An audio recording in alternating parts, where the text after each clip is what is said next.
গর্ভধারণ করতে না পারার সমস্যাটি বর্তমান সমাজে খুব বেশি বেড়ে গিয়েছে।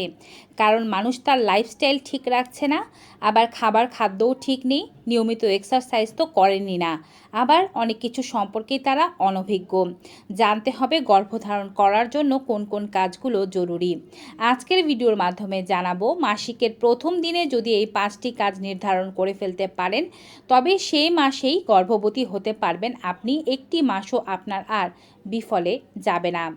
বাবা মা হতে চাওয়া সকল দম্পতিরা কমেন্ট বক্সে অবশ্যই লিখে দিন বাবা হতে চাই বা মা হতে চাই, যেন অন্যরাও আপনার কমেন্ট পড়ে এবং আপনার জন্য প্রার্থনা করতে পারে। আমাদের এই চ্যানেলটি ইউটিউব থেকে দেখে থাকলে সাবস্ক্রাইব করবেন, ফেসবুক থেকে দেখে থাকলে ফলো করতে ভুলবেন না। ভিডিওটি বেশি বেশি করে শেয়ার করে দিন, ডাউনলোড করে রাখুন যেন বারবার খুঁজতে না হয়।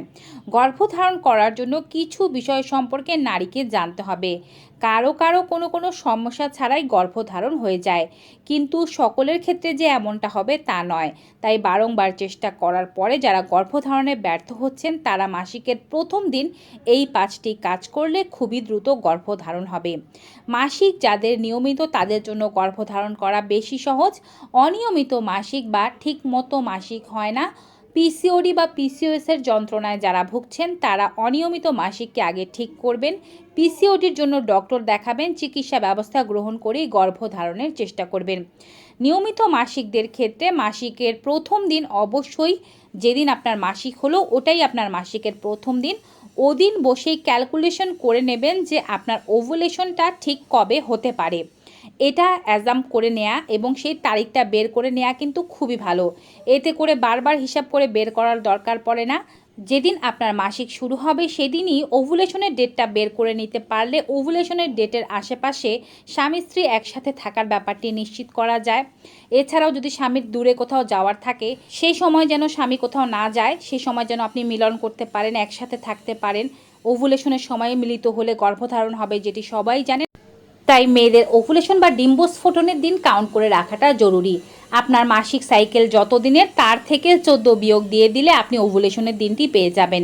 যদি আপনার 28 দিনের মাসিক সাইকেল হয়, অর্থাৎ 28 দিন অন্তর অন্তর আপনার মাসিক হয়, তবে 28 থেকে 14 বিয়োগ দিলে মাসিক যেদিন শুরু হয়েছিল সেদিন থেকে 14তম দিনে গিয়ে আপনার ওভুলেশন হবে। যদি আপনার মাসিক সাইকেল 30 দিনের হয় তবে 30 থেকে 14 বিয়োগ দিলে আপনি পাবেন 16তম দিন। যেদিন আপনার পিরিয়ড শুরু হয়েছিল সেদিন থেকে 16তম দিনে গিয়ে আপনার ওভুলেশন হবে। এখন ওভুলেশন যেদিন হবে সেদিনই মিলন করতে হবে ব্যাপারটি তেমন নয়। ওভুলেশনের 2 থেকে 3 দিন আগে বা 4 দিন আগে থেকেই মিলন শুরু করতে হবে। একদিন বাদে একদিন মিলন করতে হবে। ওভুলেশনের দিনেও মিলন করতে হবে, ওভুলেশনের 1 থেকে 2 দিন পরেও মিলন করতে হবে।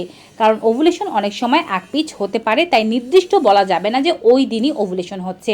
আর এমনিতেও স্বামী স্ত্রী মিলিত হলে স্বামীর বীর্য নারীর শরীরে 48 ঘন্টা পর্যন্ত বেঁচে থাকতে পারে। সেক্ষেত্রে কিন্তু 48 ঘন্টার মধ্যে একবার মিলন করা অবশ্যই জরুরি ওভুলেশনের সময়ে। এটি গেল প্রথম কাজ। দ্বিতীয় কাজটি হচ্ছে অবশ্যই মাসিকের প্রথম দিন থেকে যে কোনো ধরনের মেডিসিন নেওয়ার ব্যাপারে সতর্ক হয়ে যান। আপনি অসুস্থ হলেই কোনো অ্যান্টিবায়োটিক, কোনো ব্যথার ওষুধ, গ্যাসের ট্যাবলেট বা যে কোনো ধরনের মেডিসিন নেবেন না। যদি এমন হয়ে থাকে হাই প্রেশার, ডায়াবেটিস বা কোনো অসুখের জন্য বা থাইরয়েডের জন্য আপনি নিয়মিত কোনো ওষুধ নেন, সেক্ষেত্রে গর্ভধারণের চেষ্টা করার আগে ডক্টরকে জানিয়ে আপনার এই ওষুধটি গর্ভধারণের জন্য সেফ বা নিরাপদ কিনা তা অবশ্যই ভালোভাবে জেনে নিতে হবে। তৃতীয় কাজটি হচ্ছে খাদ্যের দিকে নজর দিন। চা কফি পানের অতিরিক্ত অভ্যাস থাকলে এখন থেকেই কমিয়ে নিন, আপনি এবং আপনার হাজবেন্ড দুজনই। প্রতিদিন যদি আপনি 2 কাপ চা খাওয়ার অভ্যেস থেকে থাকে আপনার, সেক্ষেত্রে আপনার সেটিকে 1 কাপে নামিয়ে আনতে হবে।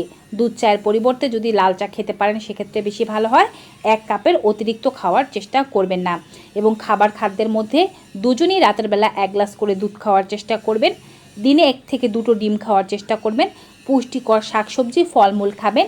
অর্থাৎ আপনি যদি আপনার ডায়েটটাকে ঠিক রাখেন, আপনার ওভুলেশন ঠিক মতো হবে, ডিমের কোয়ালিটি ভালো হবে, গর্ভধারণের সম্ভাবনাও বেড়ে যাবে। চতুর্থ কাজ হচ্ছে দূরের কোনো ভ্রমণ এবং হার্ড এক্সারসাইজে যদি আপনি অভ্যস্ত হয়ে থাকেন তা এখন পরিত্যাগ করতে হবে।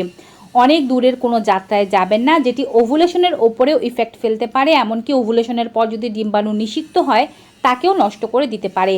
আর এমন যদি হয় আপনি কঠিন ওয়ার্কআউট করেন, নিয়মিত এক্সারসাইজ করেন, সেক্ষেত্রে কিন্তু ওভুলেশনের ডেট যত কাছে আসতে থাকবে এক্সারসাইজের পরিমাণটা নরম করে আনতে হবে, কমিয়ে আনতে হবে, হালকা ধরনের এক্সারসাইজ বা হাঁটাহাঁটি করতে হবে যেন ওভুলেশনের ওপরে কোনো চাপ না পড়ে, এবং ওভুলেশন হয়ে যাওয়ার পরে ডিম্বাণু নিষিক্ত হলেও সেই ডিম্বাণু যেন কোনোভাবেই নষ্ট না হয়ে যেতে পারে। পঞ্চম ও সর্বশেষ কাজ হচ্ছে স্ট্রেস মুক্ত থাকতে হবে। স্ট্রেস গর্ভধারণের সবচেয়ে বড় বাধা। স্ট্রেস থাকলে ওভুলেশনও ঠিক মতো হয় না। স্ট্রেস থাকলে আপনি যদি ওভুলেশনের পর আপনার ডিম্বাণু নিষিক্ত হয়ে থাকে সেটিও ঠিকমতো স্থাপিত হতে পারে না, কারণ কর্টিসল হরমোন অন্যান্য হরমোনগুলোকে ঠিকভাবে বাড়তে দেয় না। স্ট্রেস আউট থাকা মানেই কর্টিসল হরমোন বাড়া, আর কর্টিসল হরমোন বাড়া মানেই আপনার ওভুলেশনের ওপরে ইফেক্ট পড়া।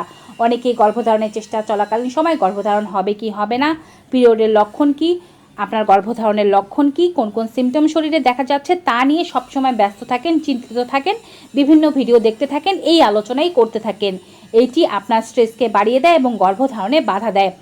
আপনি রিল্যাক্স থাকুন, চিন্তা মুক্ত থাকুন, এই সমস্ত চিন্তা করবেন না, দেখবেন এই 5টি নিয়ম মানলে গর্ভধারণ হয়ে যাবে। ভিউয়ার্স, ভিডিওটি কেমন লাগলো কমেন্ট বক্সে জানাবেন। ভিডিওটি বেশি বেশি মাত্রায় সকলের সাথে শেয়ার করে দিন যেন এমন গুরুত্বপূর্ণ তথ্য সবাই পেতে পারে। বিদায় নেব, সবাই ভালো থাকুন, সুস্থ থাকুন।